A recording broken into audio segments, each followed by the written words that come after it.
যেহেতু উনি কেলক কলেজে মুখ্যমন্ত্রীকে প্রশ্ন করেছেন, সেই জন্য এনার সমস্ত রকম চেষ্টা প্রশাসনের তরফ থেকে করা হয়েছে। ভাবুন, বাংলায় একটা কথা আছে, রতনে রতন চেনে, সরে চেনে কচু।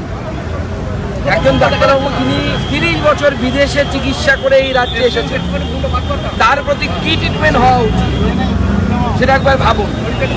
এটা হচ্ছে মুখ্যমন্ত্রীর বুদ্ধি, আমাদের মুখ্যমন্ত্রী এবং তার প্রশাসনের। আমার মনে হয় মাননীয় মুখ্যমন্ত্রী এবং তার প্রশাসনের মাথার ট্রিটমেন্ট করার প্রয়োজন আছে।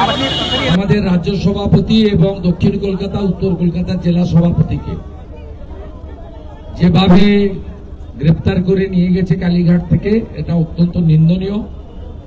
এবং তাই তারা রাজ্য সভাপতি ভারত সরকারের রাষ্ট্রমন্ত্রী সুকান্ত বাবু, একজন ডাক্তার, অত্যন্ত প্রথিতযশা ব্যক্তিত্ব, যিনি লন্ডনে মমতা ব্যানার্জির চিটিংবাজির বিরুদ্ধে প্রতিবাদ করেছিলেন, তার বাড়িতে তার আমন্ত্রণে দেখা করতে গিয়েছিল। যেহেতু কালীঘাট এলাকা কার্যত পিসি ভাইপোর পৈতৃক সম্পত্তিতে পরিণত হয়েছে, 35টা প্লট কিনে নিয়েছে, সেখানে কাউকে যেতে দেবে না, তাই লালবাজারে তুলে নিয়ে গেছে। আমরা এটা নিন্দা করছি।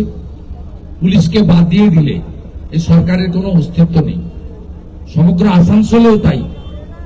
এই জেলাতেও পুলিশকে যদি আপনি থানার ভিতরে ঢুকিয়ে দেন, দেখবেন তৃণমূল কংগ্রেসের কোনো অস্তিত্ব বলে কিছু থাকবে না।